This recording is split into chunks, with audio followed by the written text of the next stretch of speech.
Fatima avait à peine 18 ans lorsque son monde s'effondra. La mort de son père l'avait plongée, elle et sa famille, dans une précarité qui limitait ses rêves. Sa jeunesse fut marquée par la pauvreté et la responsabilité. Elle ne pouvait plus se permettre de jouer ou de rêver librement. Très tôt, ses parents la marièrent à Mofiz, un jeune homme du village qui semblait décent, mais dont le quotidien était rongé par l'alcool. Fatima, douce et patiente, espérait que l'amour et la tendresse d'une vie de couple viendraient adoucir cette réalité, mais la vie lui réservait un destin cruel. Les jours passaient, et chaque dispute, chaque humiliation de Mofiz pesait sur elle. Ses poings et ses insultes devinrent monnaie courante, et pourtant Fatima gardait le silence, incapable de fuir. Mais au milieu de cette obscurité, une lumière persistait, sa fille Ayesha. Le simple sourire de l'enfant, ses rires innocents et sa curiosité face au monde redonnaient courage à Fatima. Elle se promettait, à chaque larme versée, que sa fille aurait une vie meilleure que la sienne. Un jour, la violence de Mofiz franchit une limite insupportable. Après une agression qui la laissa inconsciente, Fatima comprit qu'il était temps de reprendre sa vie en main. Elle divorça, malgré les murmures du village et les critiques des proches. Avec Ayesha, elle retourna chez sa mère, déterminée à reconstruire un foyer, même modeste. Les journées étaient longues et pénibles. Elle travaillait à de petits emplois dans le village, peinant à subvenir aux besoins de sa fille et de sa mère. Chaque nuit, elle s'endormait avec une inquiétude constante pour l'avenir d'Ayesha, consciente que la pauvreté et le manque d'opportunités pouvaient briser ses rêves. Le destin, pourtant, semblait lui tendre la main. Une cousine, Rabeya, revenue récemment d'Arabie Saoudite, lui proposa un emploi dans une famille aisée, une rémunération correcte, le logement et la possibilité d'économiser pour l'avenir. Fatima sentit son cœur s'emballer. Pour la première fois depuis des années, un espoir tangible se présentait. Après de longues réflexions et des nuits blanches, elle prit une décision courageuse. Elle confierait Ayesha à sa mère, avec la promesse de revenir avec un avenir meilleur. Le jour du départ, Fatima regarda sa fille, le cœur lourd mais rempli de détermination. Chaque larme versée était un rappel de sa mission. Travailler dur, rester forte et assurer à Ayesha une vie digne et sûre. Avec son passeport en main, une valise modeste et un rêve brûlant dans le cœur, Fatima quitta son village, ignorant encore les épreuves terribles qui l'attendaient à Riyad. Mais à cet instant précis, elle se sentait invincible, une mère prête à tout pour son enfant, guidée par l'amour et l'espoir. Fatima arriva à Riyad avec un mélange d'excitation et d'appréhension. La ville étincelante de lumière, les rues animées et les tours imposantes semblaient promettre un avenir meilleur.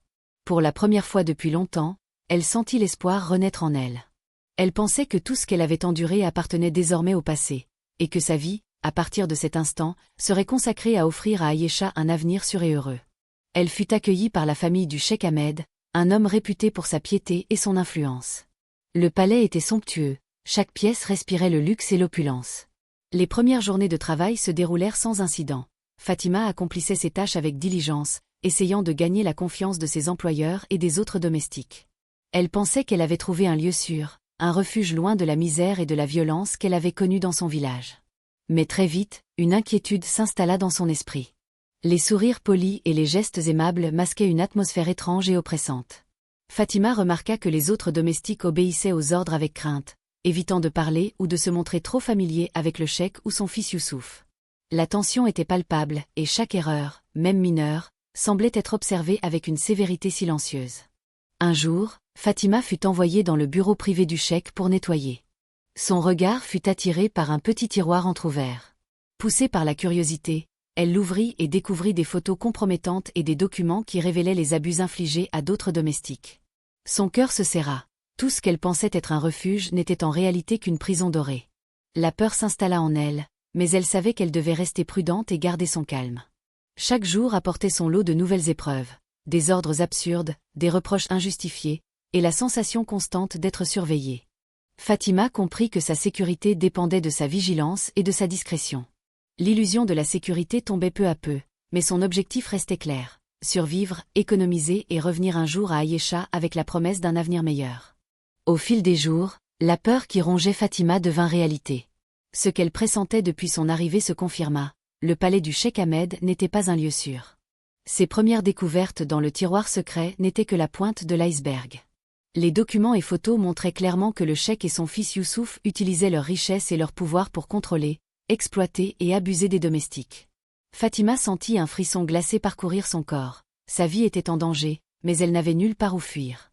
Très vite, Fatima devint elle-même victime de harcèlement et de violence. Le cheikh Ahmed, sous prétexte de petits manquements, lui infligeait des humiliations verbales et des menaces constantes. Son fils Youssouf, un jeune homme impulsif et violent, commença à lui adresser des gestes et des paroles déplacées. Chaque coin du palais, chaque couloir, devenait un lieu de peur. Fatima, seule et sans ressources, devait rester vigilante à chaque instant. Un soir, lorsque la maison était calme et que la majorité des domestiques dormaient, Youssouf tenta de l'agresser physiquement. Fatima, malgré sa peur et sa fatigue, réussit à se dégager et à s'enfuir. Mais la menace ne disparaissait pas. Le lendemain, il renouvela son attaque, cette fois avec une violence plus directe, la mettant face à un choix cruel, subir ou se battre pour survivre.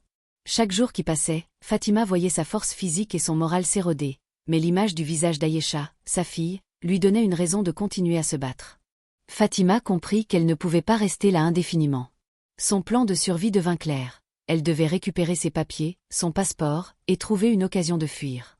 Mais le danger était constant, les yeux du cheikh et de son fils étaient partout, et la moindre erreur pouvait lui coûter la vie. Malgré tout, un feu brûlait encore en elle, alimenté par l'amour pour sa fille et la volonté de ne jamais abandonner. Cette détermination silencieuse la préparait à l'étape la plus cruciale de son combat pour la liberté. Fatima savait que rester au palais signifiait mettre sa vie en danger. Chaque jour, elle observait, calculait et attendait le bon moment.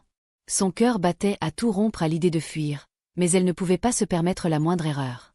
Chaque pas, chaque mouvement devait être silencieux, précis.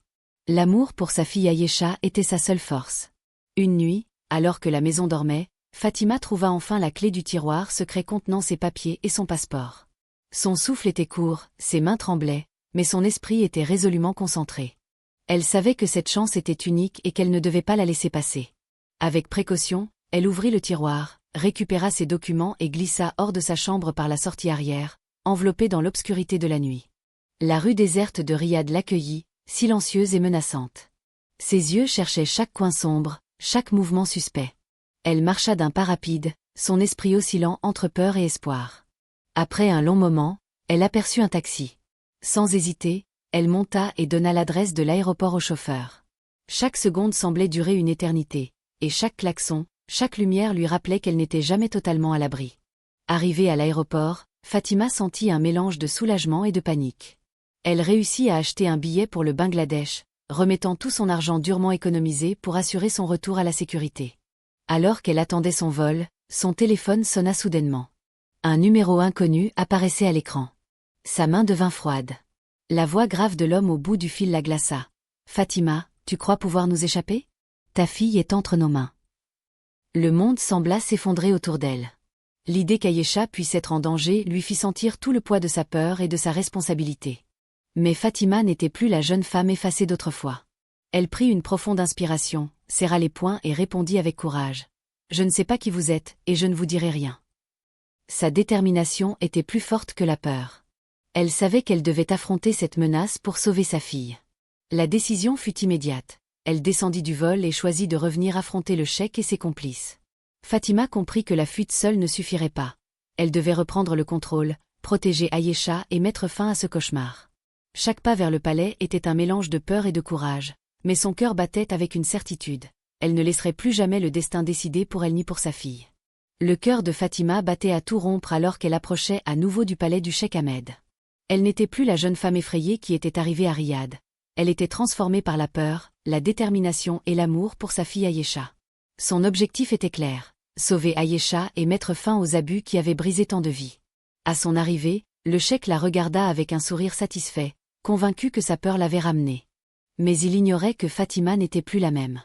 Avec un courage inébranlable, elle affirma « Je sais que vous avez enlevé ma fille et que vous abusez de vos domestiques. Si vous ne la relâchez pas immédiatement, je contacterai la police et je dénoncerai tous vos crimes. » Le cheikh, surpris par sa détermination, tenta de l'intimider, mais Fatima resta ferme, son regard brûlant de colère et de courage. Au même moment, la police, alertée par Fatima et munie d'un enregistrement secret de ses preuves, arriva devant le palais. Fatima avait suivi les instructions de la police pour organiser cette confrontation en toute sécurité. Aïcha, protégée, fut retrouvée saine et sauve dans un lieu sécurisé au Bangladesh. Larmes aux yeux, Fatima la prit dans ses bras, son cœur se remplissant d'un mélange de soulagement et de bonheur. Le cheikh Ahmed et son fils Youssouf furent arrêtés et traduits en justice. Leurs crimes furent révélés au grand jour, et ils furent condamnés à de lourdes peines pour leurs abus et leur exploitation. La peur et la domination qui régnaient autrefois dans le palais étaient désormais brisées, et Fatima pouvait enfin respirer. De retour au Bangladesh, Fatima et Ayesha commencèrent une nouvelle vie. Fatima, forte de son expérience, décida de consacrer sa vie à aider d'autres femmes victimes d'abus à l'étranger. Elle rejoignit une ONG locale spécialisée dans la protection et le soutien des travailleuses migrantes, partageant son histoire pour inspirer et avertir. Fatima n'était plus simplement une femme divorcée confrontée à l'adversité. Elle était devenue un symbole de courage, de résilience et d'amour maternel. Son histoire rappelle un message essentiel. Face à l'injustice, le courage, la détermination et la prudence peuvent sauver des vies. Fatima avait transformé son cauchemar en force et avait assuré un avenir sûr et digne pour sa fille. À travers son exemple, elle devint une source d'inspiration pour toutes celles qui luttaient pour survivre et protéger leurs enfants. Abonnez-vous à la chaîne pour plus de récits inspirants et partagez votre avis dans les commentaires. Vous suivez nos vidéos depuis quel pays ?